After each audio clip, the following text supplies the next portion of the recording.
Welcome everyone to another episode of the Beyond Terry podcast. I am your host, Liev Dalton. If you're new around here, consider subscribing or following the show. And if you like what we do, consider liking, commenting your thoughts on the episode, leaving us a rating or a review. Sharing is always the best way to support us. The Beyond Terry community is going live in 1 week. You're not going to want to miss the launch. And this is more than just a platform. This is a representative of a lifestyle shift. Beyond Terrain is a movement. It's part of a bigger paradigm shift, rooted in nature, guided by logic, and driven by truth. It is going to be free to join the community. There will be some free resources in there, including access to master classes, an introductory course on the causes of disease, and some extra fundamentals of the terrain paradigm. If you want to go deeper, becoming a full member gives you access to many more things, including deep dives. First, we have dove into parasites and covered absolutely everything about them. Future deep dives will include cell biology, genetics, mold, bacteria, etc. We also discuss things like movement, lifestyle, reflections. We do live Q&As and discussion calls. Our founding member offer only contains 100 spots, and these will go very quick. You'll be able to lock in that low price, gain access to a complimentary onboarding call, and what you'll really gain access to is shaping the community. This is a growing, living, breathing community in which you'll be able to support me and my work while getting lots of value in return. So go check it out. But without further ado, let's get into today's episode. Dr. Marzinsky, thank you so much for your time, for all the wisdom that you've shared already into the world and everything that you've done. Welcome to the show. Thanks for being here. Yeah, it's good to be here. Thanks for having me. Of course, of course. I ask all my guests a little introductory question. I'd like for you to give us a little definition of health. What does health mean? How does it manifest? You could take it any direction that you'd like. Well, my main emphasis was on mental health, Yeah, and I think that would be just being, calm, peaceful, functional. Not full of neurosis and anxiety and paranoia and fear and um, all those negative emotions that psychiatry just tamps down, with their drugs. Um, and I think that would also include a positive spiritual component. Without that, I don't think you can progress past a certain point. I sure. mean, it's Yeah, clear that there's something running things on this planet. I mean, the trees, the birds, everything is so perfect and balanced, and to be in harmony with that, and also yeah, with spirit, because absolutely. I guarantee you, there's a lot of evil spirits on this planet. It certainly I've is. seen them, I've spoken to them, I've seen them in schizophrenia and schizophrenics. Um, the psychiatric mafia insists that the voices that schizophrenics hear are auditory hallucinations. I Mm-hmm. tell you, I've been studying those things for 25 years or more. They're not hallucinations. They run fixed, repeatable patterns. Yeah, Hallucinations are random. They're all over the place. They're positive, they're negative, they don't make any sense. The patterns that these voices run that schizophrenics hear, they run fixed, repeatable patterns. And if they do mm, that, they can't be hallucinations. no, They're consistently negative. It's like they're not sometimes positive, sometimes neutral. That they're consistently negative. So the question when I started investigating the voices at one of the biggest psychiatric hospitals on the planet, Central State Hospital in Georgia, when I first graduated from graduate school, I was wondering, what are these things? And I'd been brainwashed in graduate school too to believe that they were hallucinations. But the closer I looked at it, the less sense that made. You know. sure. And the other thing that was really strange is that none of the staff at this giant hospital, and there were hundreds of staff at this place. I mean, it was immense. It sprawled over 2,000 acres, I believe it was. There were like over 200 buildings there. Nobody was interested in what these voices were saying. Nobody asked the schizophrenics, "What are you hearing?" Gotcha. Yeah. And I started asking the staff, what are these things? Oh, they're hallucinations. How do you know? Well, everybody knows that. Based on what? Turns out they hadn't done any investigation whatsoever into what these things were. The psychiatric mafia were like the ancient Egyptian priests of old. They just went, we hereby proclaim that these voices are hallucinations because we said so, not based on any kind of research or any tangible evidence whatsoever. And then uh, they started printing that. They started putting in their textbooks. No research, no ground to stand on. So this is what they're teaching in the graduate schools. Yeah. But when I got there, I saw that there was a one-to-one correspondence between how much trouble these schizophrenics were getting into at the hospital and how strong their voices were, how persistent their voices were. I mean, they would sabotage themselves just as they were about to graduate from one of the vocational programs. Um, they'd start fights. They would not allow themselves to succeed, and didn't make any sense. So I started asking them what these voices were telling them, and it turned out that from what I was hearing was that it was all negative stuff. You're no good. You're rotten. You're evil. You're ugly. Nobody likes you. Every rotten thing you can think of. These things were telling these people. Um, and it took about a year to figure out, I mean, how to talk to them about the voices, because the voices themselves don't want anybody asking questions. They don't want anybody talking about them. They don't want anybody believing that they're anything other than hallucinations. So they gave the patients a lot of trouble when they started telling the truth about what these things were. Right? They would give Right. them headaches. They would give them anxiety. They would threaten them. Um, and the first trouble I got into, uh, now at this time I found that there were two patterns that I saw. They were completely negative. My question there is like, what holds them on a completely negative trajectory? How come they're not random like all other hallucinations? Sure. Why are they consistently negative? What holds them on that path? The second thing I saw was that they were anti religious. If these patients tried to go to church or tried to read the Bible or tried to say the 23rd Psalm or did anything religious or spiritual, these things would go nuts. They couldn't stand it. You know, I had patients come to me and tell me, well, when I tried to repeat the 23rd Psalm, the voices went crazy. I remember this one guy said they reacted like worms thrown on a hot frying pan.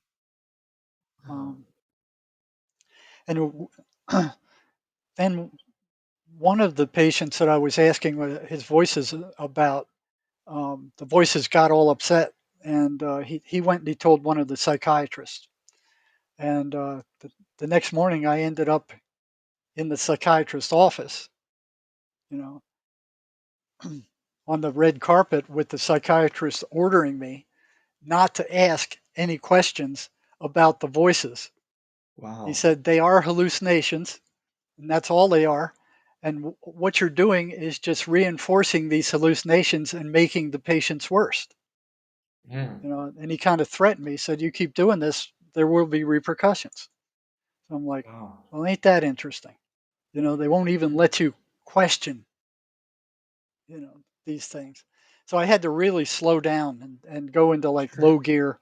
I had to be real careful about how many questions I asked and their reactions to them. Um, but there were a couple other patterns I discovered there beside the anti-religious. They fostered negative emotion, right? Hmm. So they would say all these rotten things to the patient about it themselves to generate negative emotion, and then all of a sudden their energy would leave. Okay, the voices would attack, and their energy would leave. It went down to nothing. I mean, and it's like been wondering, where did it go? You know, so I did some experiments with that. I did a 1 to 10 kind of thing. How much energy did you have before the voices attacked you? How much energy do you have after they attacked you? Just a 1 to 10 scale. And after the attacks, after the voices attacked them, their energy level was in the dumps. Yeah. So I'm like, okay, something's going on here. These things appear to be draining these patients. So I would ask them about that. They weren't even aware of it because they were in so much misery, just feeling their energy level disappear. It wasn't even noticeable to them. Um, but what I found is, so when I started questioning them about it, they weren't aware of it until it was brought up. So uh, I would ask them, Interesting. how much energy do you have before? How much energy do you have after the voices attacked? They'd say, have much less after they attacked. And I'd ask them, you didn't use that energy. Where do you think it went? You know, well, I don't know. They would say they actually didn't know. Um, Hmm. Wow. and I'd ask them. I said, well, the your energy disappeared while you were being attacked by the voices, right? And they would say, yeah. And I said, well, listen, if uh, if you stuck your hand in a fire 100 times and every time you got burnt, what was burning you? They go, oh, they didn't have any trouble with the fire. I said, well, you've been hearing these voices for years, you know, thousands of times, and every time they're screaming at you, your energy would drop down to nothing. I said, well, where do you think your energy went? They couldn't make the connection with the voices. It was like they were being blocked. Some of them, very few of them, would say, the voices took it. Yeah, I'd say, well, that's what it looks like. Yeah. Yeah. But that was a consistent pattern. When the voices Interesting. attacked them, their energy level went down to nothing. So what these things are is they're psychological parasites. They Sure. feed off of negative emotion. So that's why they're being told. The voices are telling these patients, "You're rotten. You're no good. You're evil. Nobody likes you. You're miserable. Why don't you just go ahead and kill yourself?" It's always negative stuff. Negative. It's to Negative. generate Negative. that negative emotional energy, which they feed off of. They can't stand Yeah. positive energy. They can't stand the patient going to church. They can't stand them praying. They can't stand them feeling good. They don't want them to be happy. They forbid them to watch comedy. All right. Um, so there's a So, pattern of energetically draining these people. of course. Yeah.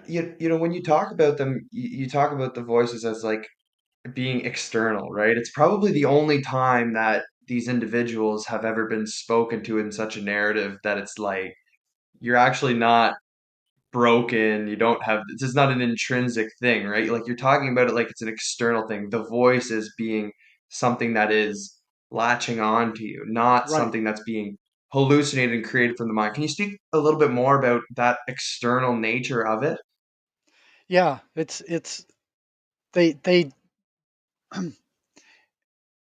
they do come in from the outside, but what they do is they're energetic entities. They're like spiritual Yeah, entities. All right. And man is spirit too. I mean, you're a spirit. This is like a car. Your body's like a car. You know. So you're spiritual. They're spiritual. They can put thoughts into your thought stream that sound just like you. All right. sure. Just like the thousands of other thoughts that go through your mind on a normal day. And you don't even notice a difference. It's not like when they come in, they go, "We are the voices," and they sound very different. No, it sounds just like all Yeah, the other thousands of thoughts that you have during a day, but the intent is sure. very different. It's like, well, you're no good. Nobody likes you. You're stupid. Why did you say that? Um, it's always negative stuff, and they don't just hit schizophrenics; they hit us all. Yeah, You know, I mean, how many people have been driving down the road and kind of went, "Oh well, I wonder what it would be like to drive my car into oncoming traffic," or you're standing on a bridge and you go, "I wonder what it'd be like to jump." Where did those sure. thoughts come from? Yeah, Nobody asks where thoughts come from. Not psychology, not psychiatry, not social work. Nobody. They just no. assume that you always have thoughts, that they belong to you, that they're in your head. That's way wrong. Hmm. Emanuel Swedenborg, Christian mystic, lived 300 years ago. He said, none of your thoughts are yours. You are like the receptor. You're like the radio Yeah. uh, receiver, you know, and where your frequency is turned to, that's the stations that you're going to bring in. So Hmm. if you're generally positive and you're happy and spiritual, you're tuned to that frequency. These negative entities are going to have a hard time breaking into that frequency because it's toxic to them. What they want to do is tune these people down to a negative frequency, then increase that negative frequency, and then they feed off it. Right? So they're actually injecting negative thoughts into the schizophrenic's thought stream to turn their emotional state negative, and then they drain them dry. Now, how they do that, I have no idea, but I've seen it thousands of times. I've heard it thousands of times. They just suck the energy right out of them. I've had prisoners when I worked in the psychology department of the prison where they told me they were drained so bad after a night of hearing the voices that they couldn't even get up to go to breakfast. And I'd ask them, well, where did your energy go? I mean, you were laying in bed all night tossing and turning.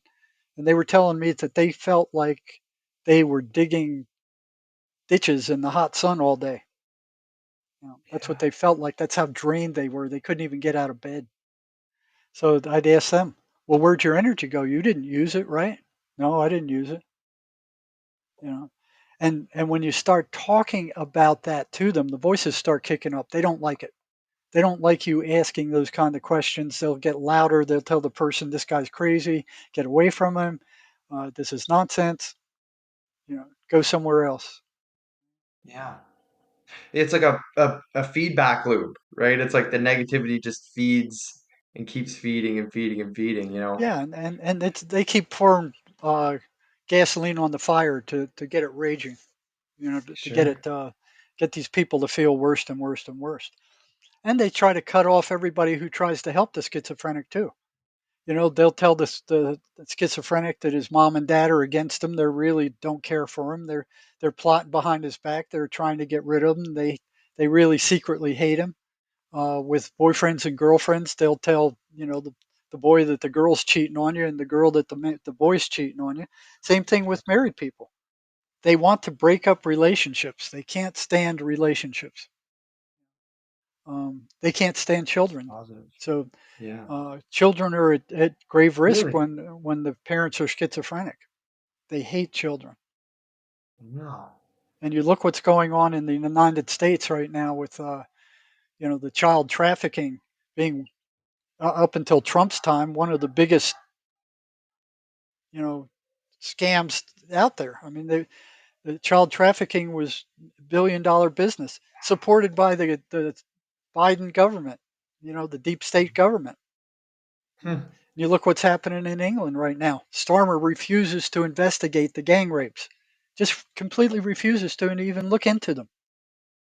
That's evil, right there and then. Yeah. I mean, it's there.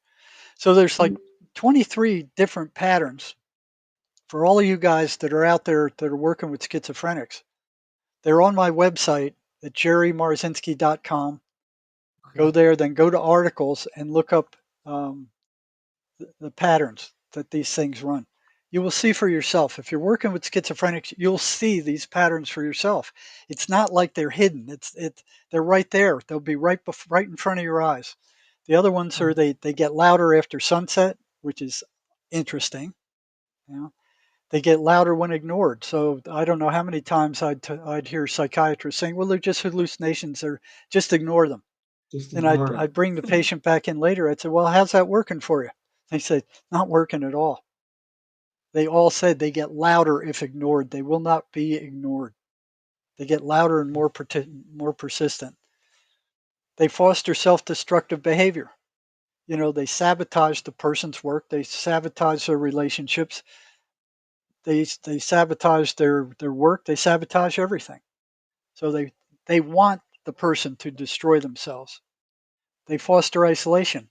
They don't want anybody being around. So moms and dads who have schizophrenic kids, they find those kids barricade themselves in the room. They don't want to be bothered.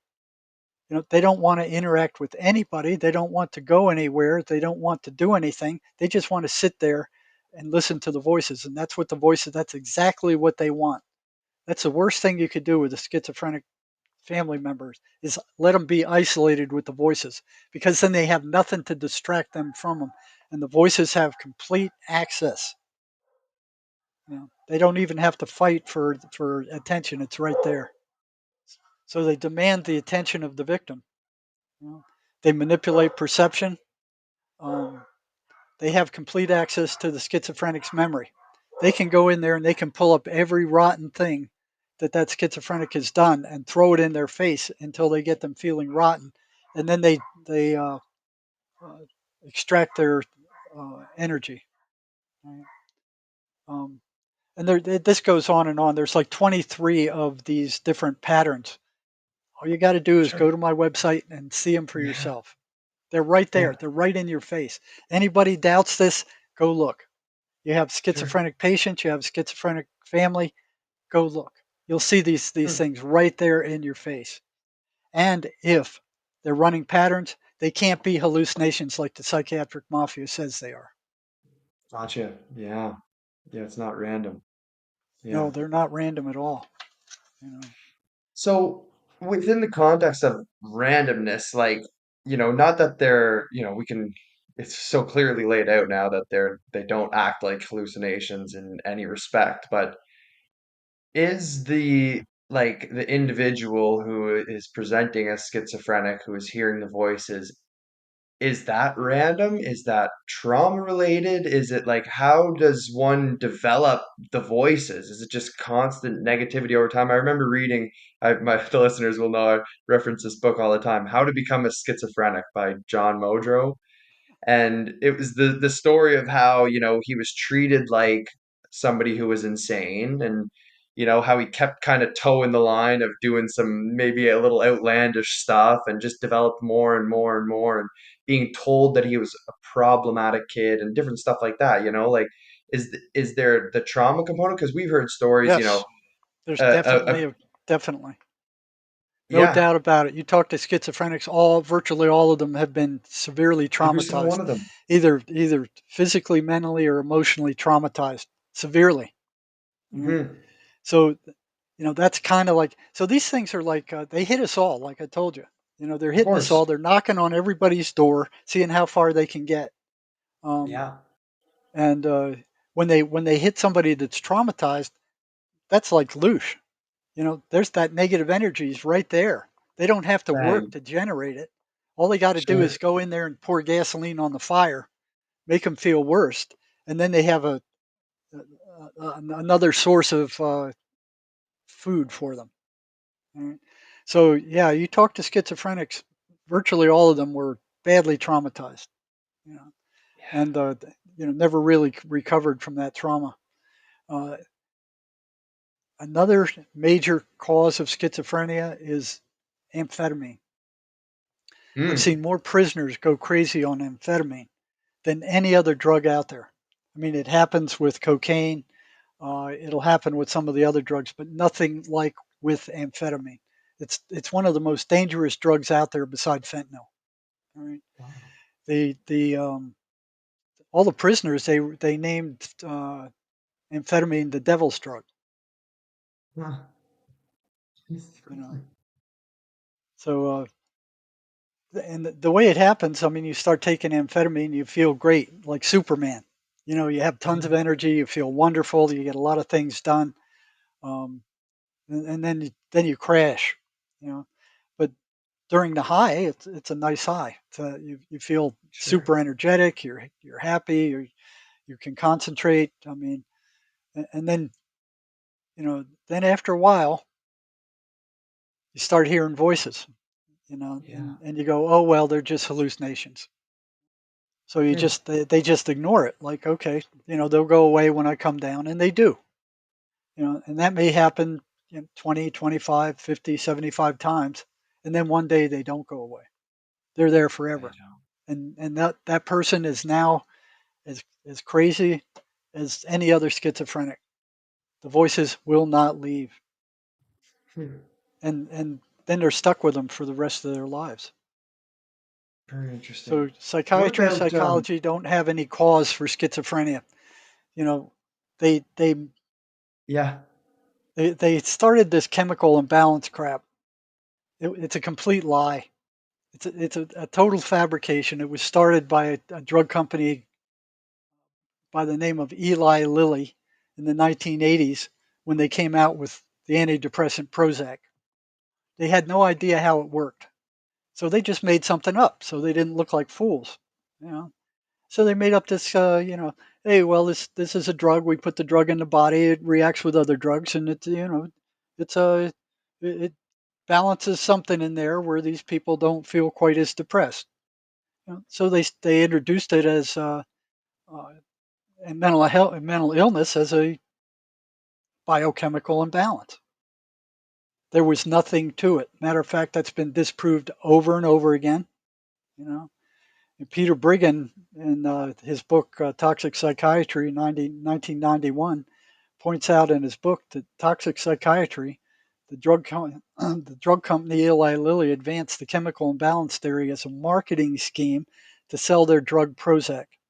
There wasn't any demonstrable evidence showing that depressed patients had any imbalance whatsoever. Didn't matter. Lilly ran with it and promoted it and published it and then sold it to the university saying, oh, yeah, well, this is research backed. Then the university started teaching it. And it was bunk, it was garbage. Before Still long, existed. psychiatrists and patients came to identify with mental disorders as being caused by a chemical imbalance of the brain. It's a I complete still lie. say And it. you look at what's happening in psychiatry now. Any of you guys who've gone to a psychiatrist, with the idea that you have some kind of chemical imbalance, right? You watch Hmm. what that psychiatrist does. Does he give you any kind of objective test to find out what chemicals are out of balance in your brain and by how much? No, no. He won't give you one because none exist. None Nonsense. Yeah. freaking exist. This is a farce made up by psychiatry and the friggin' slime bucket drug companies to sell their toxic drugs. All right. Yeah. So there is no baseline. They just start off with, well, objective opinion. I think, well, we'll start with this drug, and if that doesn't work, we'll either increase it, decrease it, or start another drug. It's like a dartboard. It's all subjective. There's no science to it at all. There is no baseline. They have no baseline. They don't have anything to measure. They don't even know what the chemical imbalance of the brain should be, let alone what's out of No. balance. Yeah. It's a farce. I mean, it's disgusting. It's just Yeah. totally disgusting.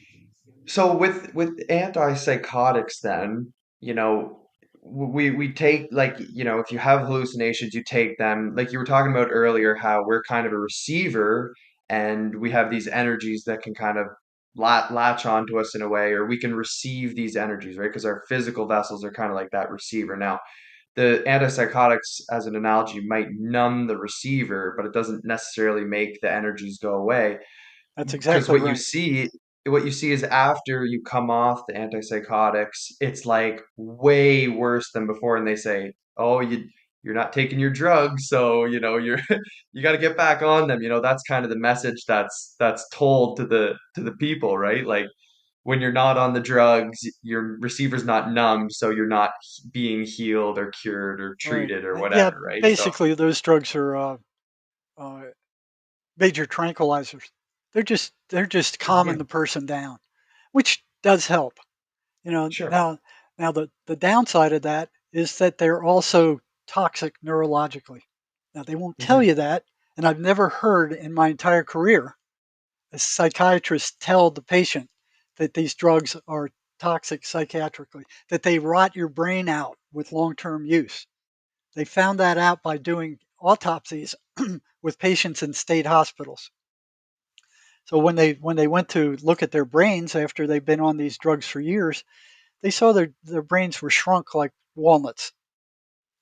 They were totally abnormal brains. And they said this is appearing time after time after time after time with these patients and all these autopsies. So some honest researchers published that, and the psychiatric mafia and the drug companies went nuts. They went, "Oh no, it's not our drugs. It's the schizophrenia that's doing this. You know, Leave us. It's schizophrenia. It's not our drugs." Yeah, so the researchers went, okay, all right. They started feeding these drugs to rats and monkeys and mice, and found that their brains were rotted out also. The drug companies didn't like that, and the Wow, yeah. psychiatrists didn't like that, and they're not telling their patients that. Now, what might appear in the side effects is something like, oh, well, akinesia, or all these fancy psychiatric words that the average Mhm. guy isn't going to have any idea what they mean, you know. But it's that trembling. You'll see Yeah. long-term schizophrenics. They're like this. They're trembling, Mhm. and when it gets worse, then there's tongue darting, like totally out of control of the patient. It's totally due to these freaking these drugs, these antipsychotic Mhm. drugs, these phenothiazines, and the side effects are awful. You know, Yeah. here's some common ones: dizziness, drowsiness, anxiety, sleep problems, insomnia. It's this agitated tiredness. So you're dead tired, but you're agitated and you can't sleep. Breast Sure. swelling, changes in menstrual period, weight gain, swelling in the hands and feet, dry mouth, stuffy nose, blurred vision, constipation. I mean, and that's just a few of them. Mhm. Confusion, agitation, jitteriness, stiffness in the neck, tightness, tightness in your throat, breathing problems, confusion, agitation, um, weakness, seizures, jaundice. I mean, it goes on and on and on. You know, these are horrible, horrible side effects. Virtually every Yeah. schizophrenic that I worked with at some point went off their drugs because they couldn't stand these side effects. Right? Sure. And I was working at Can't blame them. the state hospital then also, and I'm going, you know, well, going back a few years before that, when this first hit me, I was doing my rounds on the first floor of this big psychiatric unit, and here was this maintenance man. He was cutting off the bottom cap to this stairwell that went up to the second floor. Okay? So here's this big pipe around about this big around, which was a stairwell. Now the cap at the top of the stairwell was missing, so it was just this open pipe there. Right? And I noticed that, but I didn't pay any attention to it. So here one day I'm making my rounds, and here's this maintenance man with a grinder. He's cutting the cap off the bottom. I had no idea why he was doing that, but it was the most interesting thing going on at the time, and all the patients were standing around watching the sparks fly and the smoke, and it's like a little Fourth of July fireworks show. So I just joined them. I was joined in there with the patients, and I'm watching this and go, yeah, yeah, this is cool. And then when that cap fell off, this waterfall of thousands of pills that had been collecting in that the patients had been throwing them down that banister for decades, thousands of them. They came out like a multicolored waterfall, just spread all over the floor, you know. And I'm standing there like watching that with my mouth open, thinking every single one of these is a decision by some patient through the years to not take these drugs, to not stay sane. So man, Wow. it just like, why is this happening? Why are they doing this? Why are they? Because back then, this was in the 70s. We didn't know anything like what we know today, you know. And the only treatment for schizophrenia back then were these drugs. That's all they had. You know, Mhm. all the counseling theories, all the stuff that they taught us in graduate school, undergraduate, had no effect on schizophrenics. You know, it's like shooting a BB rhino in the butt with a BB rifle. You could talk to them; they're blue in the face. It didn't affect their behavior hardly at all. You know, the only control we did have over them were these drugs, and it calmed them down. They got into less fights. They were less agitated. The voices were more subdued. They never went anywhere. They didn't disappear. They were still there. They were still telling them the same rotten stuff. You know, they were Mhm. still sabotaging them. They were still eroding their self confidence. These guys weren't acting out as much. You know? Sure. So they were drugging down these entire population. Right? So Mm. they were easier to control, Sure. but nobody was getting any better. So at that time, I was working for the Department of Vocational Rehabilitation, We were searching for the highest level patients out there to put through vocational training, like auto mechanics or hair cutting or the beauty shop stuff. Low level jobs, just to get them a career. But what I was finding out is that they would eventually stop taking their drugs, and then I'd be called down to the cosmetology shop and going, "Hey, Susie's going nuts. She's back here screaming, and the voices are taking her over, and she's threatening people, and she's acting berserk. Come and get her." And that happened time after time. And what was unusual is it would usually happen as they were approaching finishing their courses, like they were about to graduate. And then all of a sudden they would sabotage themselves. So here's this pattern of them sabotaging themselves when they're about to graduate from their vocational school. I'm going, well, why are they doing that? And why is that happening? Um, so I started wondering, why aren't they taking these drugs? It was the only thing we had back then that would keep them at least halfway sane. At least they could function if they had those drugs in there. They weren't three sheets to the wind, babbling and walking in circles and just being. I mean, they could semi-function, or they could function in a low-level job, but they kept taking those pills, but they didn't take them. So I'm like, what is going on here? So I came up with this test. It's like I'm thinking, what's worse, being psychotic or these side effects? Now, these side effects are bad, but being psychotic is much worse.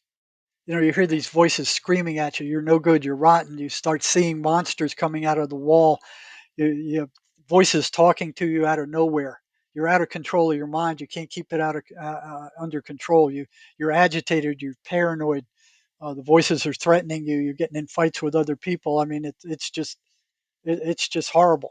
I mean, uh, it's like hell on earth. You know.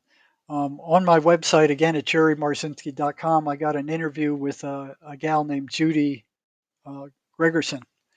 She was schizophrenic at one time, and Yeah. she worked her way through it, and she gives a wonderful account of actually what it's like to be schizophrenic. You know, Hmm. the the nuts and bolts of it. What you think, what you feel, how out of control you are, how paranoid you are, how what total misery it is. I mean, you can go to the video section and just push on videos, and one will come up. Um, so I went to the DSM and I listed all the negative uh, characteristics of paranoid schizophrenia. There's like a page and a half. You know, Yeah. seeing monsters, hallucinating, paranoia, anxiety, lack of. I mean, just this whole 2 pages worth almost. And then I'd asked every time one of the people I had on my caseload would quit their medications and get in trouble. Once they were put back on and stabilized again, I'd bring them in and I'd ask them, "Well, why did you stop your meds? I mean, do you want to stay crazy?" They go, "No, no, I don't want to stay crazy." I said, "Well, then why'd you do that?" And they went, "Well, the side effects. The side effects are horrible." So I was expecting that because they are. So I said, "Okay, I'm going to give you a blank sheet of paper. You write down all the side effects you've experienced with the drug you were on." Okay. So they did that, and here was like, 5 or 10 side effects that they were experienced. And then I'd give them the sheet of paper with the description of all the negative psychiatric symptoms of paranoid schizophrenia. And I said, okay, put a check mark by every one of these that you've experienced when you were off your meds. All right. And then I'd hand them back both papers and I'd say, which one's worst? In every single case, they said that the symptoms of schizophrenia were much worse than the side effects of the medication. So then I'd ask them, well, then why did you stop taking your medications? What do you think their answer was? It was, I don't know. Hundreds of them over 3 years. I don't know. It just doesn't They make had no sense. idea, even knowing that being crazy was worse than the side effects of the drugs. In my 7th year at that state hospital, I had one girl in the cosmetology shop. She was doing good. She making good grades. You know, it looked like she was going to make a good cosmetologist. She had to stay on her meds.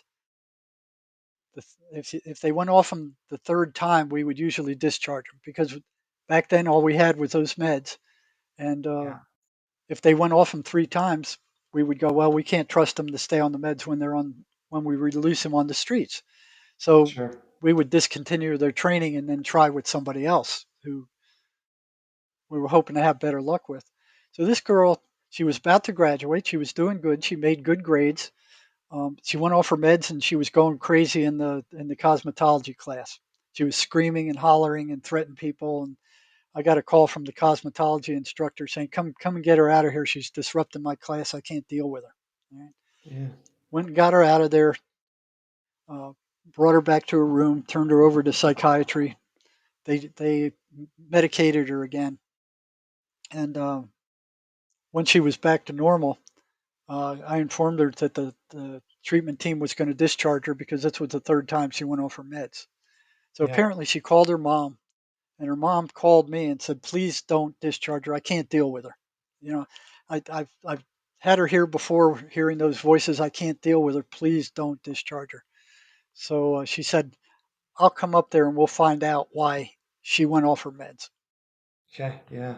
So what I did was said, "Okay, come up next Friday. I'll meet with you. We'll bring her in, and we'll both try to find out why she went off her meds." All right.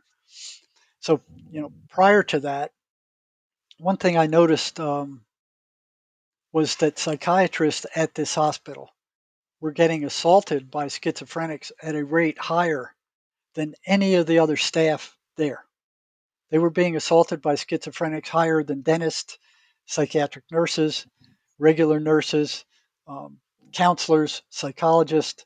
Um, the Interesting. only people that were being assaulted at and even near the rate were attendant staff who were spending 24 hours a day with these schizophrenic patients, these psychotic Shit. patients, with them. Right. Yeah. So prior to that, I'm wondering, like, what are these psychiatrists saying to these patients that's pissing them off enough in 20 minutes? Because they're only seeing them for 15, 20 minutes a Sure. month. And it was like they were just checking on their meds. Well, how's your meds doing? Or are you still hearing the voices? And by then, most of the patients knew enough to tell them, no, I'm not hearing the voices. They're down. Because they know if they admitted to it, they would drug them more. So they Yeah. lied to them. So they go, oh yeah, yeah, they're under control. I'm okay. Everything's fine. And then they get out of there and go, yeah, you know.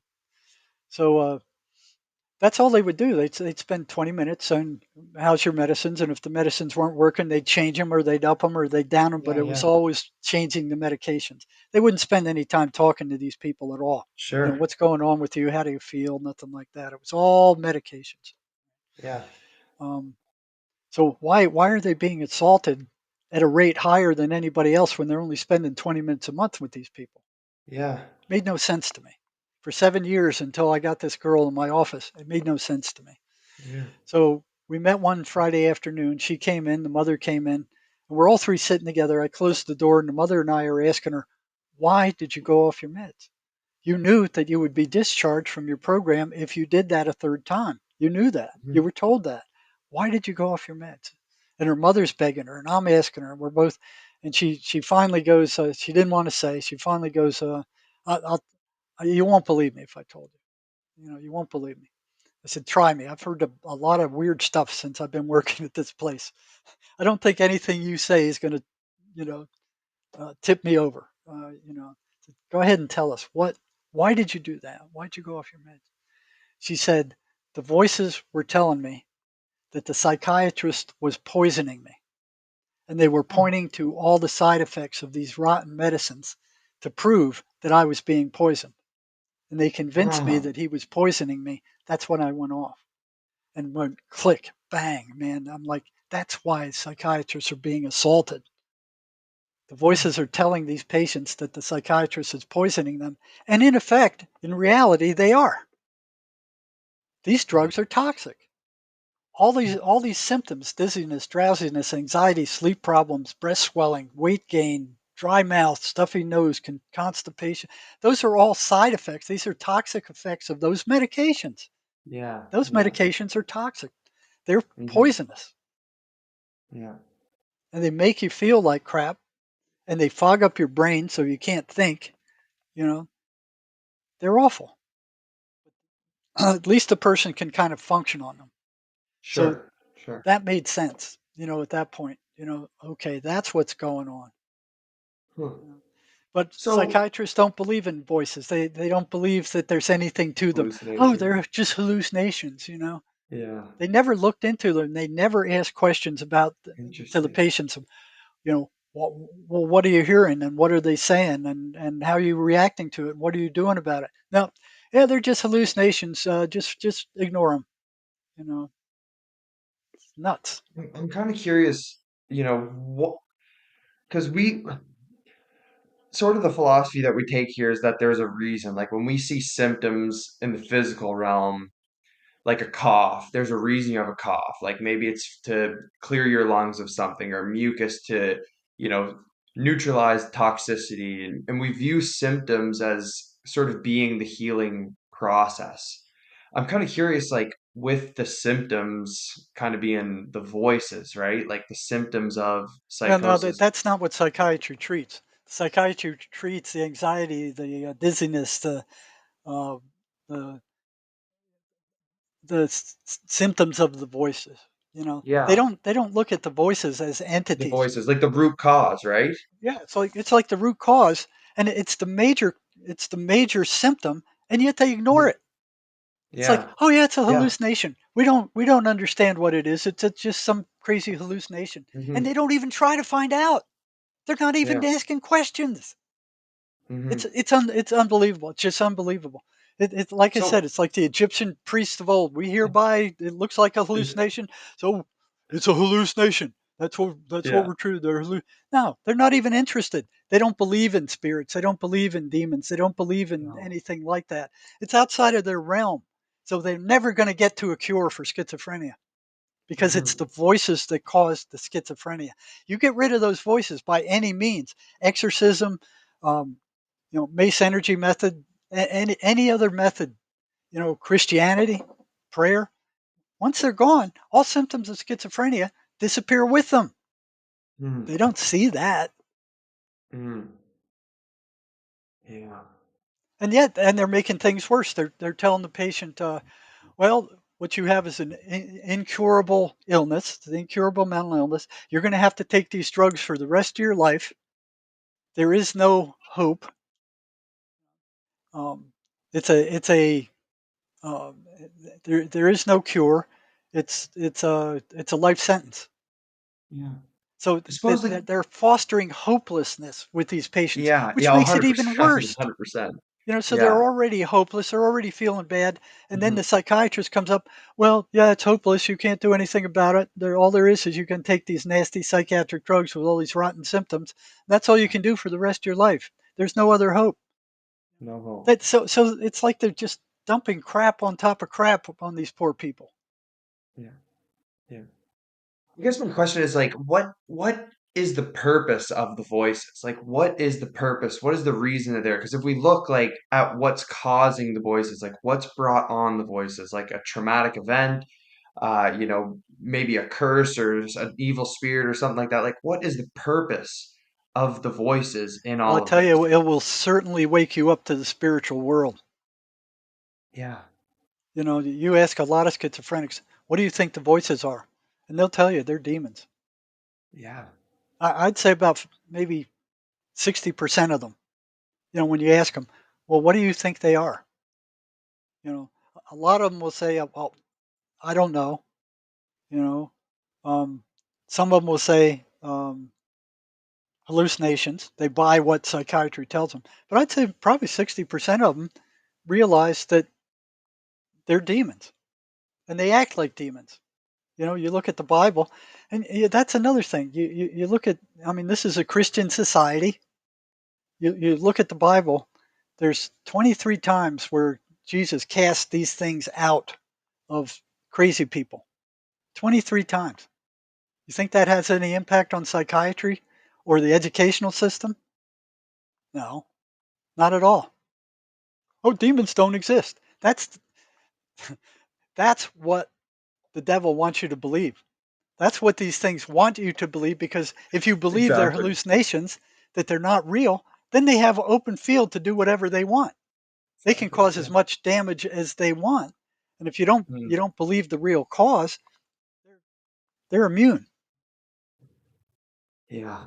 You know, But the cultural aspect of it, like I remember hearing a story of someone in a tribal setting where they were studying, some primitive individuals, and a woman was presenting with signs of schizophrenia, and it was the anti-culture. Like the symptoms that she was presenting was that she killed a goat, and women are not allowed to kill goats in that primitive, I think it was in Africa, in their culture. Women cannot kill goats. So she went out and she killed the goat, and they were like, that's you're going against sort of the belief of the tribe, against the spiritual culture of the tribe. It's so interesting that it goes to sort of this anti-Christ, this anti-religious, anti-cultural or spirituality place, so it's so clear it seems like it's demonic entities. It just well, it if just they would seems look to at add it, up.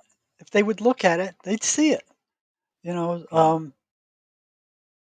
I remember seeing this. I first saw it when I was working at the state hospital. When the chaplain would hold prayer services and ice cream and cake socials. All the other patients on the ward would go down and dance and listen to the uh, preacher and have ice cream and cake. None of the schizophrenics would go down there. So I'd be walking the hall and I'd see here all the schizophrenics are in their rooms. The first time I'm like, well, that's odd. I didn't make anything of it. It's like that's just odd. What's happening here? And then it happened a couple of times after that. The next ice cream social. So I started asking them, what's going on? Why are you staying on this dingy ward when you could be down eating cake and ice cream, listening to music and dancing? Why? And they, well, I don't like preachers. I don't believe in God, and I don't want to hear any of this Bible talk kind of crap. You know, Wow.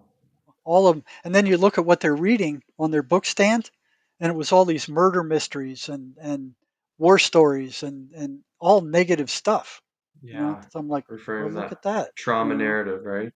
Yeah, it's all Yeah. negative stuff. Um, Yeah.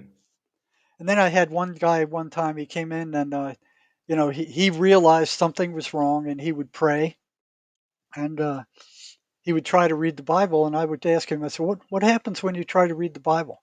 He said, the voices get louder. They won't let me read the Bible. And I said, that's odd. So I started asking a lot of the others, have you ever tried to read the Bible with the voices? The response was the same. The voices don't like it. They get louder. They say it's a bunch of crap. Um, and they even had a kind of like a retinue that they ran by. It was like, you get to the point when you first start reading the Bible, you got this guy beget this guy, beget this guy, beget this guy. It goes on for like 20 pages of who begot who. Boring as all get out. And the voices would insist if they need to read the Bible, they need to read it cover to cover. Mhm. So they would start reading it cover to cover, and then they'd be like 10 pages into this guy beget this guy, beget this guy. The voices would show up and say, what are you reading that crap for? Look at this. This is garbage. Why are you reading Mm. this? Look how stupid this is. And then they turn them away from reading the Bible. You know? I had one guy, Interesting. remember, he came in, he goes, I remember he said he read the 23rd Psalm while the voices were attacking him. He said that it was like throwing the voices, like throwing worms on a hot frying pan. He said that's how the voices reacted to to prayer. So Mm. then I started asking all of them. Said, have you ever gone to church with the voices? And a lot of them had, and it broke down into three categories. If the voices were mild, if they weren't very strong, when they got into the church, the voices would disappear. They wouldn't talk in the church. If they were moderate strength, they would get louder and they would start yelling and distracting the patient from what the preacher was trying to say. And where the voices were really strong, they would drive the person out of the church. They would get up and they would virtually run out of there. Run out. You know? So after questioning scores of schizophrenics, that was the pattern that showed up. The voices are Hmm. anti-religious. Why would a hallucination be anti-religious? Here's psychiatry going, this is a hallucination. What other hallucination is anti-religious? Go ahead, find one. You know, not there. Yeah. Usually What people kind take of mushrooms, they other? find God and they find holy figures or spiritual figures, they feel like they've had this experience, this divine experience. Well, they know that, that okay, there's a negative spirit. So this is like a dualistic universe. There's hot, there's cold, there's black, there's white, there's light, there's dark, there's um, everything is kind of opposites. So when you're on one end of the spectrum, it's like, okay, there must be another end. You Hmm. know, so spirits do exist. You know? Yeah. Angels do exist, and I'd even have some say, their guardian angel would come and chase away these spirits. You know, Really? I had there was an interesting story. This one fella, he was like a career criminal. He was using a lot of he had a rap sheet that was like 2 pages long. You know, trouble with the police. Locked up over and over and over again. And he was hearing voices. And what I did when I got to the prison. Now I couldn't do this at the hospital because I had to watch out for the psychiatrists. You know, they Yeah. uh, after being threatened by two of them for asking questions about the voices, I had to really put it in low gear. You know, but when I got to work in the prison, um, in the psychology department there, what I did is I formed up groups of schizophrenics who were hearing voices, prisoners who were willing to tell me in real time what the voices were telling them. All right. So I was right there. It was like I had a window right into their thought processes. Not all of them would do that, but I always had about 10 or 12 of them that I was working with who agreed to do that because a lot of times they were as curious about what the voices were as I was. They didn't know what they were either. And they're like, what are these things? You know, and they would ask them. I mean, I don't know. There was a number of prisoners who would ask the voices, who are you? What are you? The voices respond back, we are you. So here they are trying to get the patient to believe that the voices they're hearing in their heads are them. They don't belong to some other entity, they belong to them. But the deal was those voices did not match the personality of the patient that was there before they came. Right? So their intention was very different than the intention of the patient for himself. It was always negative. It was always dangerous. It was always paralyzing. It was always paranoia. You know, it was anti-survival stuff. That's not normal for the human being. The human being reacts to negative stimuli by avoiding it. They can't avoid these things because they had moved in. All right. So when they really take control, when they're not afraid of being discovered anymore, then the patient starts hearing them outside of their head. Like somebody talking to them from 2 or 3 feet away. Now that's really spooky. That's when they're not afraid of being, you know, of being discovered or being threatened anymore. That really creates paranoia. Um, Wow. so this one guy, he was very interesting. This rap sheet guy with the long pages worth of crimes. Right? Sure. He was one of the ones I had in the group, um, and he was telling me stories of the voices. And one time he told me that he was taking cocaine. He was using a lot of cocaine, um, and he was hearing the voices. And he said the voices came to him one day and they said, "Hey, we know where there's a Sesame pot field up in Oregon." Now he was in San Diego, and they said, "Grab yourself a machete and two um, canvas sacks and take all your money and I will show you where those fields are. So he trusted them enough to do that. He had like, I don't know, $250 or something like that. Gas was cheap back then. So turn by turn, he listened to the voices tell him where to go. And he got up to Oregon, and here they are telling him where to go in Oregon. Finally, he's driving down this dirt road toward the mountains, and the dirt road runs out. And he goes, okay, no more road. What do I do now? They tell him, well, off to your left is a hiking trail, beyond those trees right there. Take your sacks, take your machete, go up that hiking trail, and you will find the field. So he takes his stuff and he starts up that hiking trail. And a few hours later, comes upon this giant sesamelia pot field, sprawling over acres. And they go, here you go. And they tell him, well, cut them down, cut them down. So he cuts down, fills the two sacks with this powerful marijuana, then starts heading back down to his car. And he goes, well, now what? And the voices go, we know where you can sell it. There's a national park not far from here. You can sell it there. There'll be a lot of people there who will buy it. So he goes to that national park the next day and he starts selling it. And he's making hundreds of dollars. And he's had those big sacks, so they last him for a couple of weeks. He got a good hotel. He bought all the prostitutes he could handle. He bought all the alcohol he could handle. He bought all the cocaine he could handle.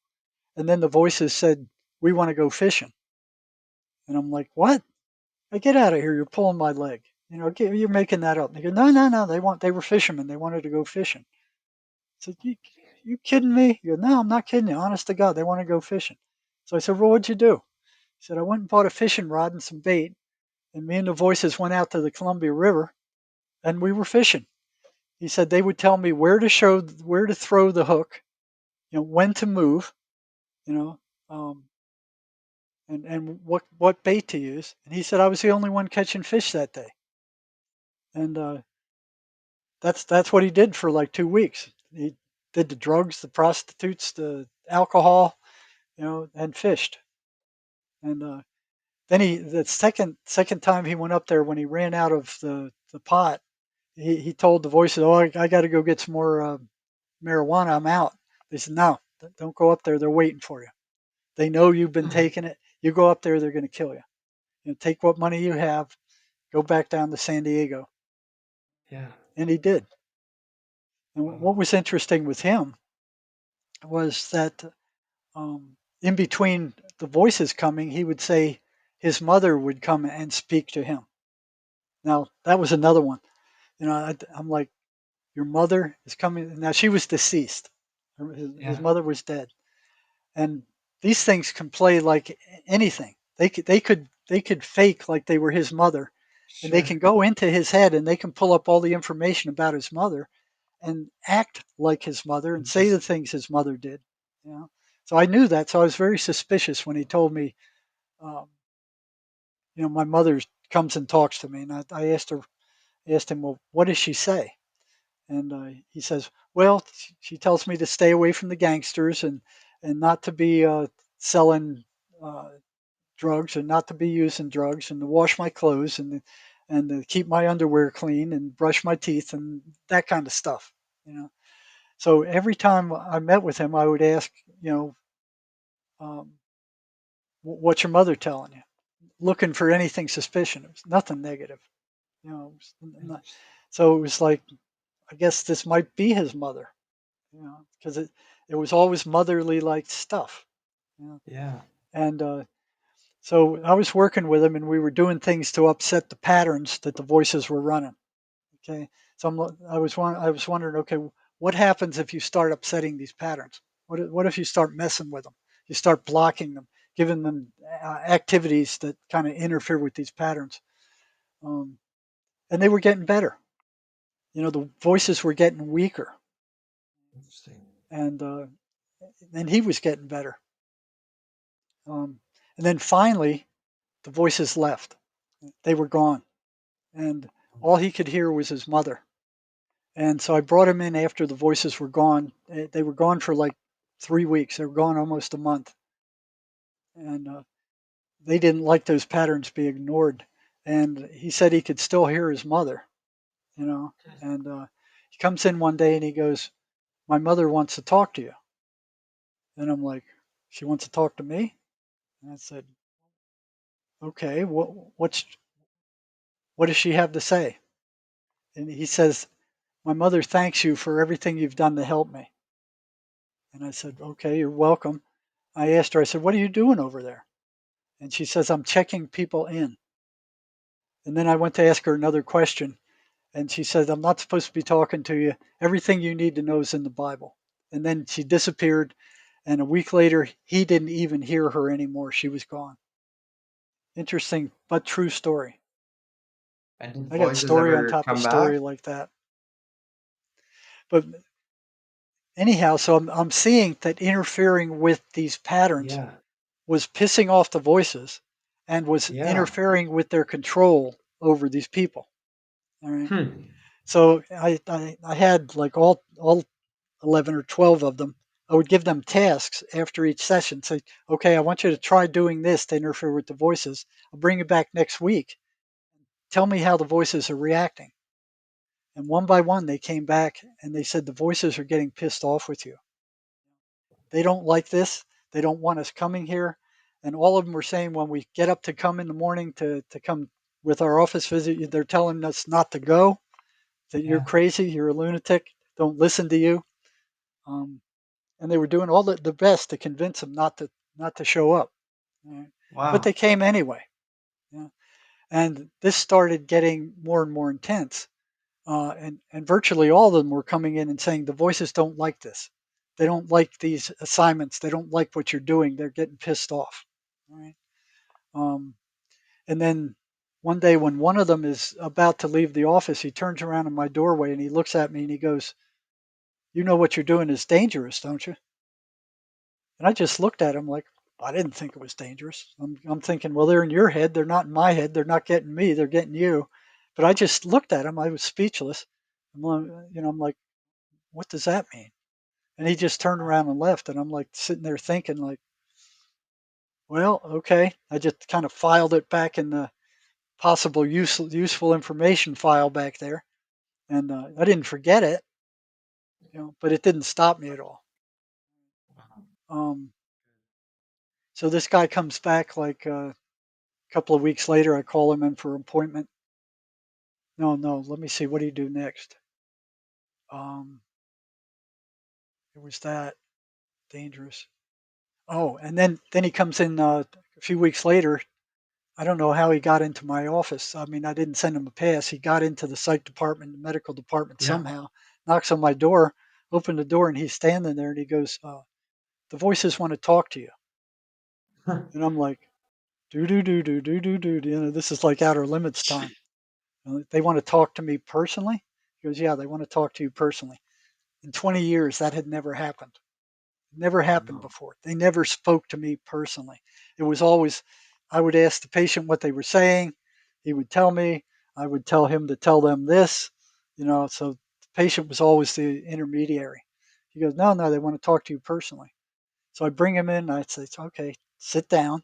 And I'm a little bit freaked out. Close the door, and I ask him, "Okay, what do they have to say?" And these words came out of his mouth: "You have no right to interfere with our way of life." Hmm. And I'm like stunned. Our way of life. It wasn't the patient talking. Our way of life. And I'm like, boom. It was then that I finally realized that what these things were, that they were independent. Yeah. You know, Hmm. Up to that time, I was making excuses. I was in denial. I didn't want to believe that they were demons. I didn't want to believe that. I was thinking, well, this is some psychological malfunction in their subconscious, and I'm going to investigate it and see where this goes. That's where it first showed up. You have Hmm. no right to interfere with our way of life. And I said, but you're Wow. destroying these people. You know, Wow. and it didn't go on. I don't remember what happened after that. I was like shocked. It was Of like course. I closed my office and I realized that these are entities. These aren't some subconscious something or other. This isn't. These are conscious entities. You know, and Hmm. I was weirded out. Shut my office down the rest of the day, and I'm just staring out the window, saying, thinking, "Where is this going? What's going on here?" And I was feeling like, am I going nuts too? I mean, what it's like weirded me out. Wow. So Wow. that wasn't the least of it. Um, so I didn't stop. I didn't stop working with these guys. Uh, and I ran into a book called The Voice of Knowledge by Miguel Ruiz. This guy was a South American shaman, and he was talking about these things also being energetic parasites. Sure. So what I did is I brought that book into the prison and brought one of the psychotic guys in there with me, and I said, I got this book here. I want to read this paragraph to you. And I think it was probably the same guy who gave me that warning in the first place. I want to read this to you, and I want you to tell me what you think about it, because I was always asking these guys questions. I was asking them hundreds of questions. How do they respond to this? How do they do that? What effect did this have on them? What are they telling you? Everything I could dream of, I was asking, and they were answering the questions. You know, it wasn't like at the state hospital, and I didn't have to worry about it at the prison, because if one of these guys went to the warden or the captain and said, "Hey, the psych is asking me questions about the voices I don't like," they would go, "Get out of here! Go play in the traffic." That wouldn't even hit they wouldn't even break it wouldn't go above the threshold level. It would Sure. be like, get out of here, you know. So Yeah. I had years that I could do this, and finding out more and more about these voices and more about these patterns, and they were telling me everything. So I went to read this thing, and I got to the part where it was speaking about these entities being psychic vampires. As soon as I got to that part, I heard this loud crackling behind my head. And I'm looking at the patient, and he's just staring at me with these ghost eyes. He's just looking at me. And then this crackling starts moving to my right along the wall. It sounded exactly like a arc welder, electric arc welder. It's like crack, crack, crack, crack, crack, crack, crack. And I'm like, thinking, freaked out. I'm like, what is going on here? And then I look at him and I ask him, I said, "Do you hear that?" And he doesn't answer me. He's just staring at me. He's just this eerie stare, just like a zombie. And I go, Yeah. he's going to attack. So I push my chair against the wall. So if he comes, at least I can kick him back. So I'm trying to keep an eye on him and looking at where this sound is originating from too. It's crackling up the right hand wall of my office at a 45-degree angle up toward the ceiling. And it's just like crack, crack, crack, crack, crack. I'm looking at him, keeping an eye on him, and trying to see what this thing was. I didn't see anything. I didn't smell anything.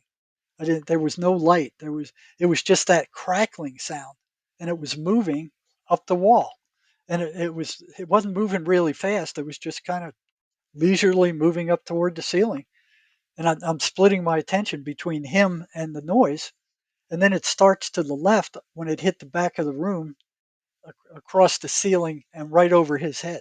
So now I could watch him and kind of pay attention to the area where that noise was coming from at the same time. So he's just staring at me with this eerie stare, and I was kind of trying to keep an eye on him, thinking, what's he going to do next? And then it starts coming down the left-hand wall, which is closer to where I am, and I'm looking at it, and then it jumps into this Rubbermaid trash can right next to my left leg, and it's crackling in the garbage can. And I look down in there, there's nothing there. There's nothing there. It's empty. There's no paper, there's no nothing. The inmate porter had cleaned it the night before. All there was a plastic bag, and here's this crackling noise coming from it. And I'm like freaked out of my skull right then. And he's staring at me. Here's this crackling. And then just like that, it disappeared. It went. And he slowly gets up and he goes, "I gotta leave." And he gets up and he kind of shuffles down the hall. And I'm thinking, yeah, get the hell out of here. Go, get out of here. So he left, and I get up and I'm examining the walls to see if there's any burnt places anywhere. And I'm going, what the dickens just happened? And there's no burnt, there's no marks, there's no evidence that anything ever happened, you know. And I'm reeling like, outer limits. And then I go out into the hall and I check the doctor's office across the hall. It's locked. Check the nurse's office. She's not in. It's locked. There's nothing in the whole back of the building that could have caused that noise. And I'm just freaked out. I'm stunned. I'm like, where's this going? Had no idea. Where's this going? Where's this taking me? What's going on here? I didn't have any cognitive map of what was going on. I had no idea. I didn't know what was happening. Wow. So that didn't stop me. I mean, I didn't see anybody that day. I just closed my office and sat there staring out the window. I was in shock. So I might have taken a day off or something like that, but then Yeah, went well back and just deserved. started at it again. Yes. And had the same guy came back. Well, I didn't see him for probably 2 to 3 months. I didn't want to see him. I didn't Fair. call him back. He was one of the group that was giving me information. I didn't want to see him. I didn't call him back, you know, but I was still working with all the others. And then finally, my curiosity got the best of me, and I wrote him out a pass to show up in psych the next morning. So he shows up for the appointment on time, and he comes in. And he's looking good. I thought he would be a wreck. Considering what I experienced the last time I saw him, I thought the voices Yeah. would have taken him over, and he would just look like a wreck. No, he looked good. He had energy. He looked good, and I commented to him. I said, "You look good," and I was surprised. He goes, um, "Well, yeah, I've been doing what you taught me, and I haven't got rid of the voices, but they haven't advanced any either. They haven't gone any further. So it's like a Mexican standoff." And I said, "Have a seat." And I asked him. We did some small talk, and then I said, "Do you remember the last time you were in here? That do you hear that crackling noise that went around the office?" And he said, "Yeah, I heard it. Thank God, somebody else heard it." And he said, "But I was surprised you were." So he was surprised I heard it.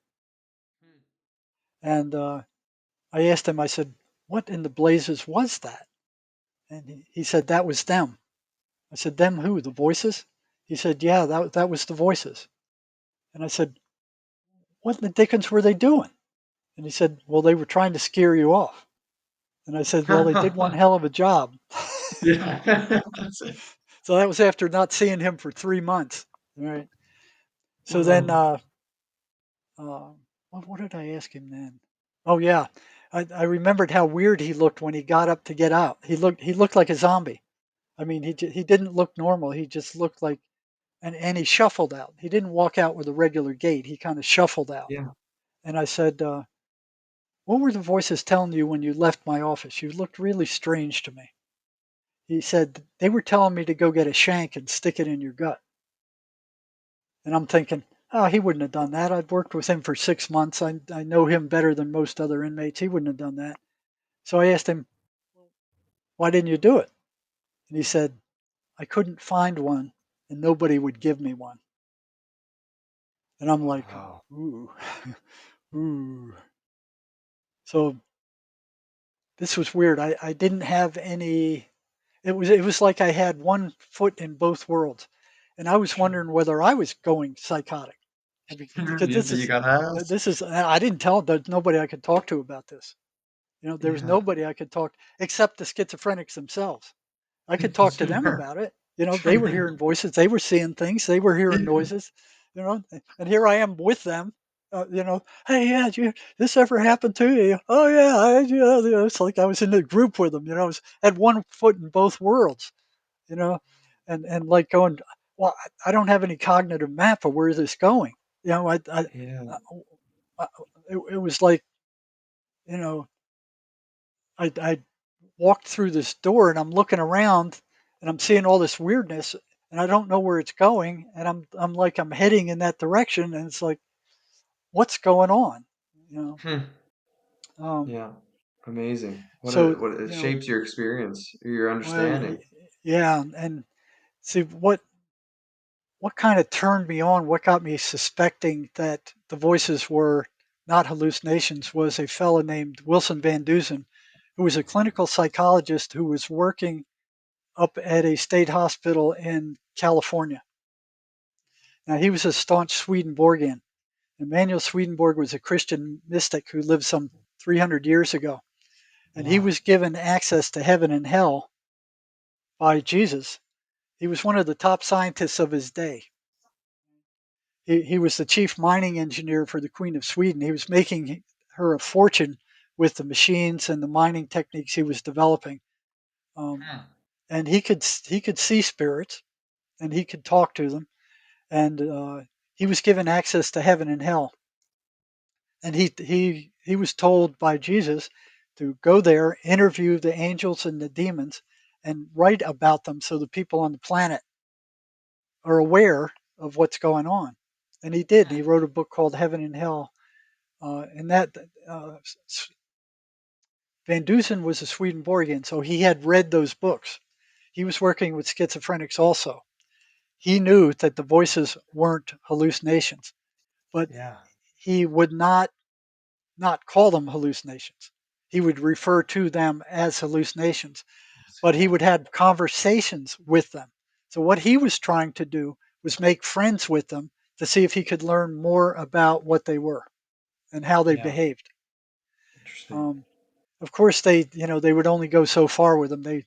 He wasn't trying to get rid of them. I always knew they were evil, they were rotten, that they needed to be gotten rid of, and that put a whole lot more pressure on them. You really find out what they're made of when you're threatening them. When you're backing them against the wall and you're learning all this stuff about them. He realized that the voices weren't hallucinations, but he kept calling them hallucinations in his book. But Yeah. you could clearly read what he was saying, and they weren't. But he didn't want to get in Yeah. trouble with the psychiatric establishment, or the APA, because they would have taken his license.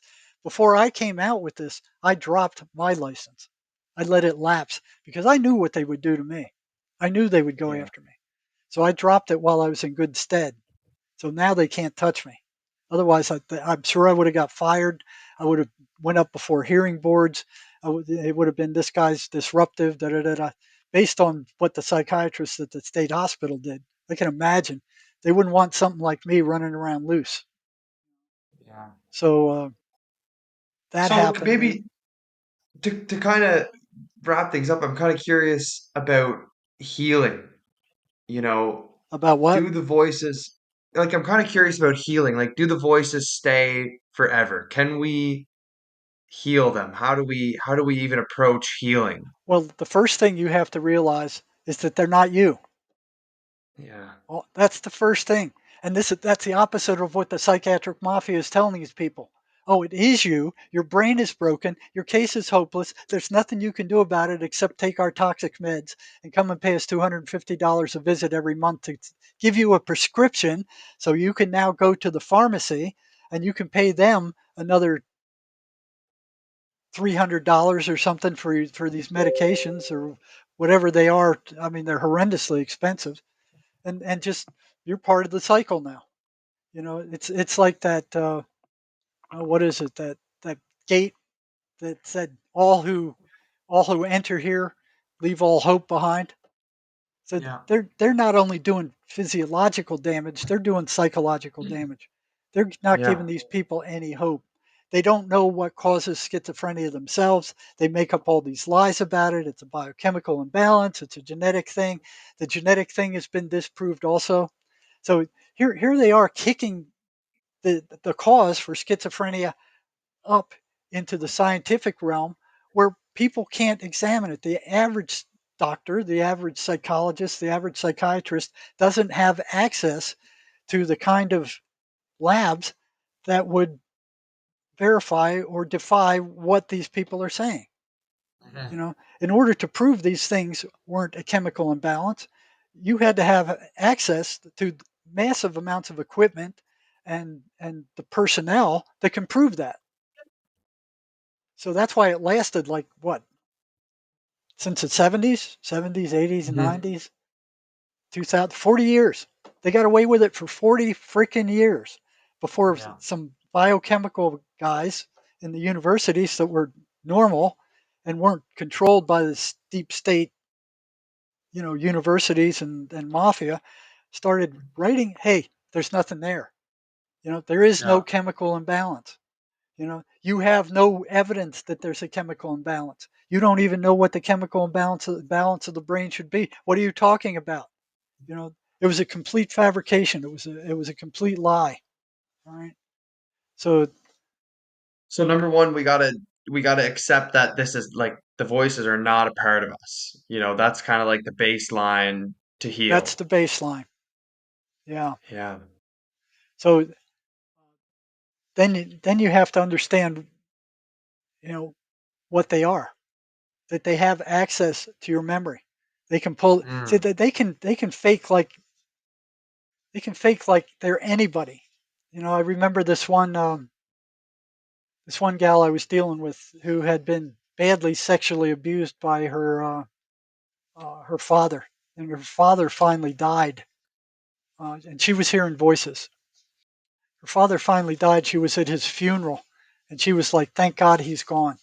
You know, um, now I don't have to deal with this anymore. So Yeah. she's at his funeral, and um, then she starts hearing the voices again, and they sounded just like her father, Wow. and we could recount to her what the father did to her. Um, and who else would know that other than the father? So they can pull this information out of these people's heads. Yeah. Um, so here she is convinced that he's back, and she's never going to get rid of him. Right? Yeah. Wow. So You mentioned earlier, like a type of like exorcisms or, releasing them, like different techniques for eventually releasing them. Is that kind of a next part of the process? well, there are spirit releasers, there are exorcists, um, who can get rid of them, but you have to get on a positive spiritual path. What I would do when Yeah. I was working, I would find stuff they didn't like. Whatever they didn't like, whatever the voices complained about, whatever those prisoners told me the voices didn't like, I would tell them to do more of it. All Yeah. right. So Children, family, partners, stuff like that, right? no, no, not that kind of stuff, but whatever exercises that I gave them. You know. Okay. So I'd say, you know, tell them what they're telling you is a lie.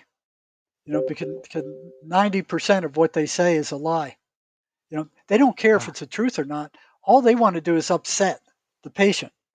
They want to get them upset. They want to generate that negative emotional energy, which is what they feed off of. yeah. So that's why Yeah. most of the stuff they tell these people, or virtually all of it, is negative.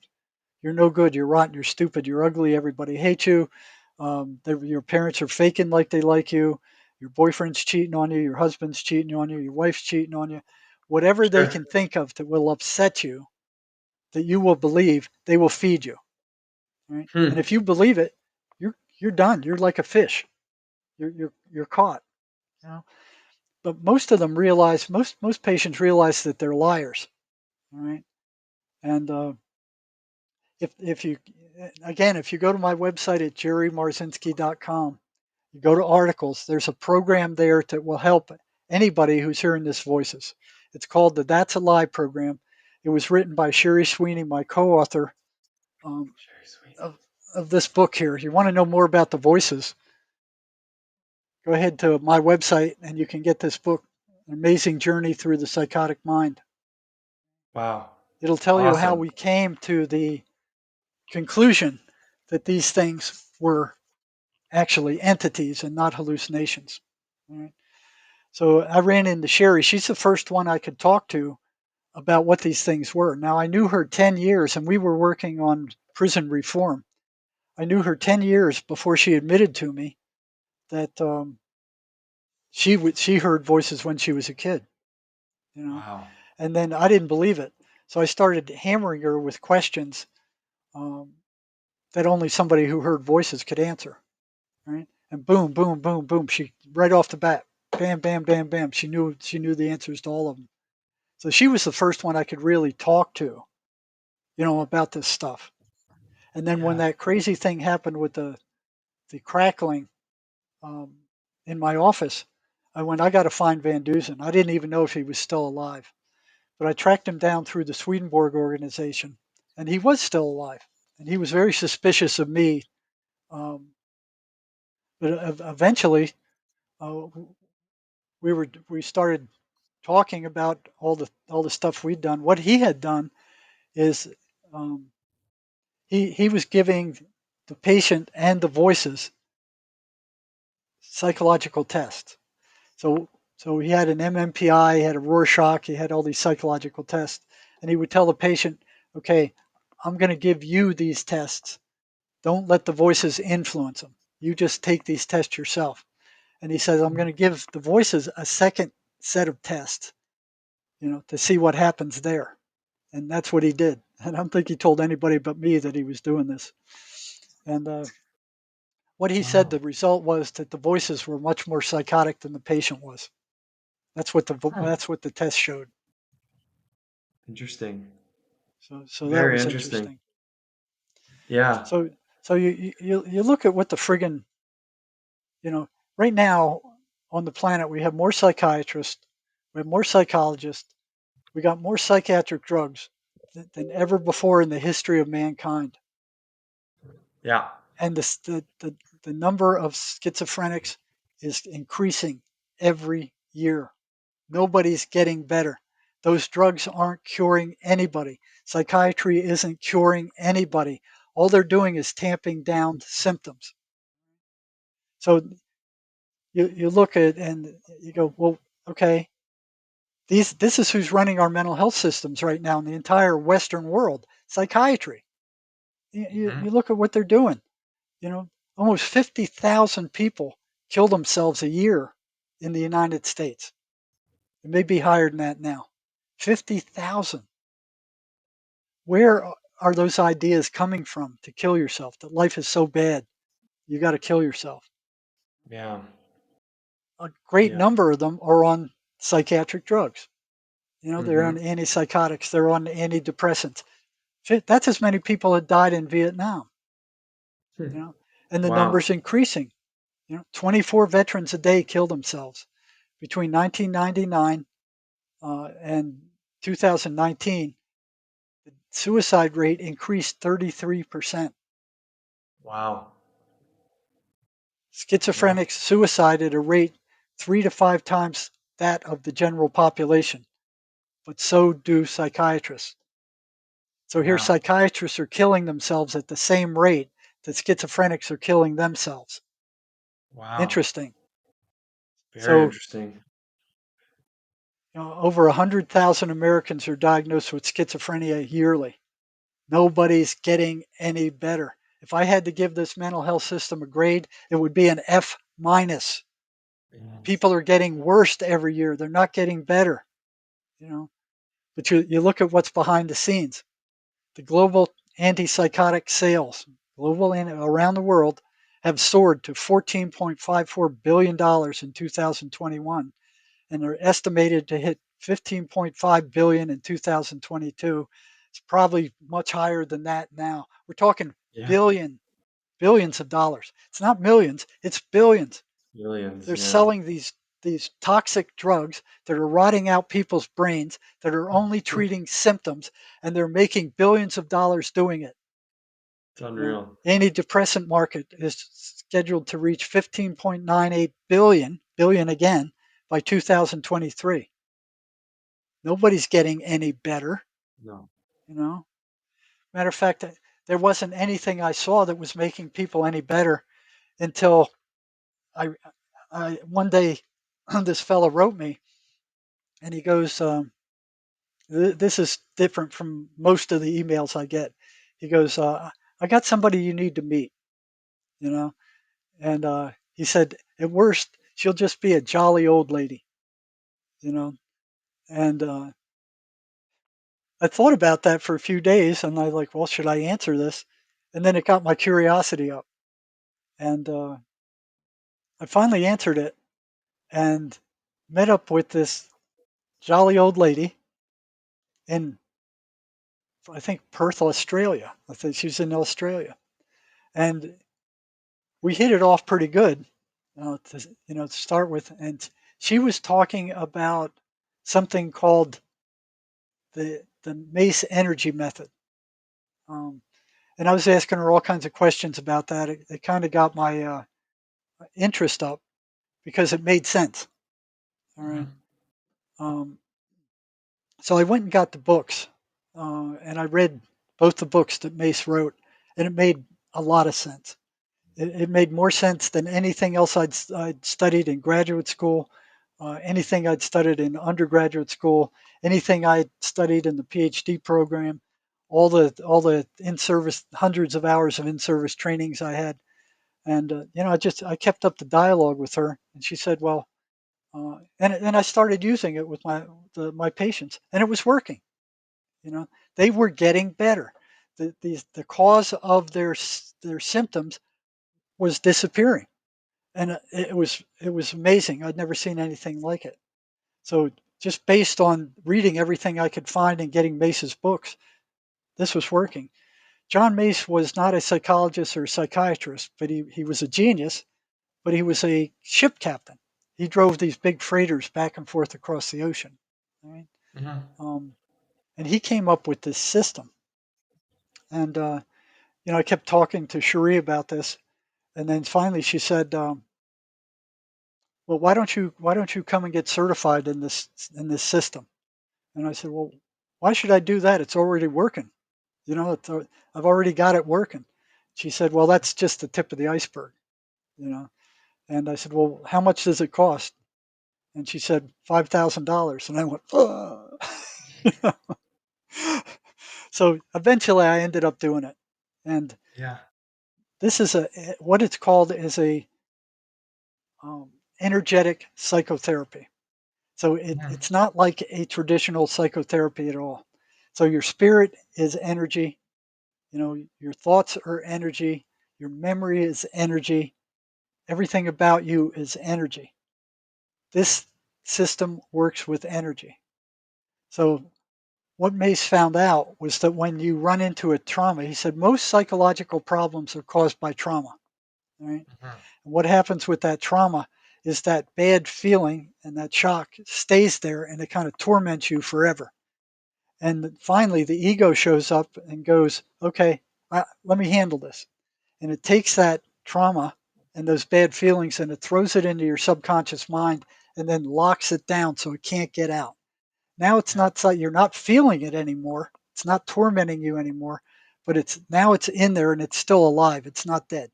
It's locked down. It wants to get out. The ego won't let it out. So there's a pressure ridge. It's pushing to get out. The ego's keeping it in. That's taking energy from the limited amount of energy you have to hold that trauma and those bad feelings in there. Right? Mhm. But it's affecting you psychologically. Right? It's like a mind virus. It's like a computer virus. It's still Mhm. alive. It's affecting your behavior.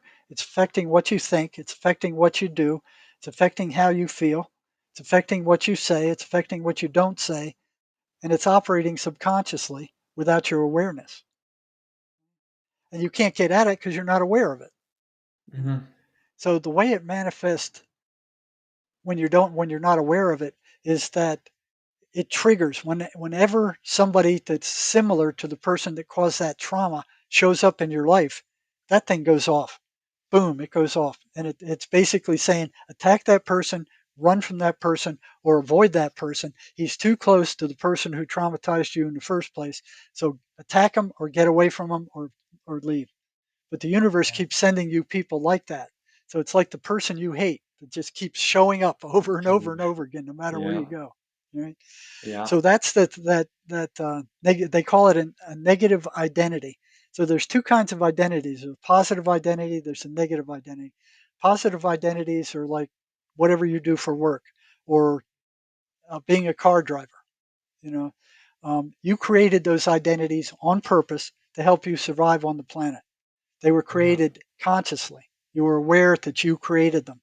Negative identities are not created consciously. They're created during a trauma, during the maelstrom of a trauma, when everything is all confused and messed up. The ego comes and throws it into the subconscious, and all of a sudden, the feeling of it disappears, and you think you're done with it. You're not. Mhm. It's still there. It's still alive. It's still active. It's still Sure. going off. All right. So what Mace did was come up with a way to track down that negative identity, all right, and to identify it and identify all its traits. All right. So it now is pulled out of the subconscious. Now you got to get rid of it. Okay. Which means you have to bring it one step closer to reality, because what you'll have is a bunch of traits. Like, I have a list of them here. Okay, so some of the traits of this negative identity would be fearful, angry, sad, frustration, abusive, abused, distrustful, guarded, confused, resentful, hopeless, helpless, despairing, anxiety, disappointed. All these negative feelings. You know, so they Yeah. extract them from this situation that they were in. Okay, how'd you feel about this? Get those down. Then he needs to move it one closer step to reality, which turns it into an image. So you ask them, turn this list into an image, right? Then you can set up the structure where um, the the patient then discreates that image, okay, by staring at it. Not thinking, not pushing it, just staring at that image and feeling that stuff. And what happens is it creates a pipeline to the spirit. So Mace found that energy moves from negative to positive. Okay, this negative energy in the mind is negative. Okay? If you create the link to the spirit will discreate it. So the spirit does it. So there's a spiritual component to this that has to be there, or it won't work. But you don't have to address it. You just know it's there. So once you create the pathway to it, so that the person's attention is the conduit. You know, by keeping their attention on it, they're creating the conduit to drain that negative emotional energy to the spirit, and the spirit then discreates it. Once that image is gone, the cause is now gone with it. And you ask them, all right, how do you feel about this trauma now? It's something that happened. It doesn't Yeah. bother me anymore. Just like that, it's gone. So this system gets to the cause of whatever you're dealing with. You know, Yeah. it it, it has it has a harder time with schizophrenia. I'd say I'm batting about 50% with schizophrenics right now, but it will remove the negative energy that these schizophrenics feed or that the voices feed off of. It will get Sure. rid of those, and that will weaken the voices in and of itself. But it Hmm. actually works. I've never seen anything work like it. There's more Wow. information on it on my website also. I've Okay. made some videos on, you go to the video section of my website, and there's videos on how it works there. Cool. But Cool. yeah, Is any of you the guys that are website any of you who are thinking about taking please? psychiatric drugs, please go to causisminstitute.com and try a MACE practitioner first. It's a lot cheaper Yeah. than psychiatry. It's a lot less dangerous, and it's not going to poison your brain. Yeah. Good. Is the website and your book the best places to learn more from you? Yes. Yeah, Yeah. go to Those are the good spots. jerrymarzinsky.com. There's there's probably 100 videos on there from talking with different schizophrenics, giving their point of view. You know, um, you know, people actually Cool. who have been through it talking about it. And Yeah. saying the voices are very real. You know, Of that course. it's not a hallucination. Yeah. Okay. Um, you can purchase the book from my website, or you can buy it over Amazon.com. All right. But if you go there, go to the website, you go to articles, pull up the That's a Lie program, study it, and put that to use. Anytime you have Okay. a negative thought, counter it with That's a Lie. Because That's a lie. I'd say 95, 98% of what these things tell you are lies. Yeah. They don't care that they're lies. What they want to do is they want to upset you. Yeah. Amazing. Well, Dr. Marzinsky, this has been a fantastic chat. I really value your time and your insight. I think you're hitting the nail on the head. So I just really, really appreciate you taking the time to come chat with us today and sharing with the audience. I know that they're gonna love this. They've been asking for a long time when you were gonna come on, so finally it happened, and I appreciate that so very much. Well, So I'll tell you what I could do is we can set up another one down the road someplace, and I'll we bring should. Judy Gregerson on with me, who had they almost killed her. They tried Yeah. several times to kill her. She's completely recovered. She will talk about what it was like to be schizophrenic, what the voices were like. She has absolutely no doubts in her mind that these things are demons, and Okay. she was cured with Christianity by turning to the positive side. Wow. Amazing. Yeah. Let's do it. That would be absolutely amazing. Thank you. Amazing. So thank you for today. Thank you for everything. I really, really appreciate you being here. Okay, you're more than welcome. Great. Okay. All right, and I want to thank you all for listening. Before we wrap things up, please remember this is for informational purposes only. This is not medical or therapeutic advice in any capacity, and it does not replace the advice from a qualified professional or practitioner. But please remember, we are responsible, sovereign beings capable of thinking, criticizing, analyzing, and understanding things for ourselves. We and the greater forces are self-healers, self-governable, self-teachers, and so much more. I really appreciate all of you for taking the time to listen to the podcast today. If you have any questions, criticisms, comments, concerns about the podcast, please reach out to me on Instagram. It's probably one of the best ways. Email's fine as well. And of course, if you feel like something resonated here, if you learned something, please like, share, subscribe, comment, and consider leaving a rating or review if you're listening to the podcast version. Please do not forget that the Beyond Training community is live. I'm telling you, this is not a space that you're going to want to miss. It's really something powerful, something amazing.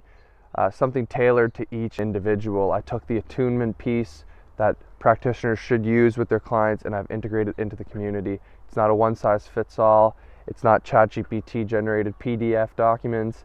It's more than that. There will be free resources over there, so make sure you go join as a visitor. And if you want to go deeper, of course, that is what I love to do. First deep dive is on parasites. It's truly a whole classroom in and of itself, integrated into the community. Future deep dives will include cell biology, genetics, mold, really whatever you guys want to learn about.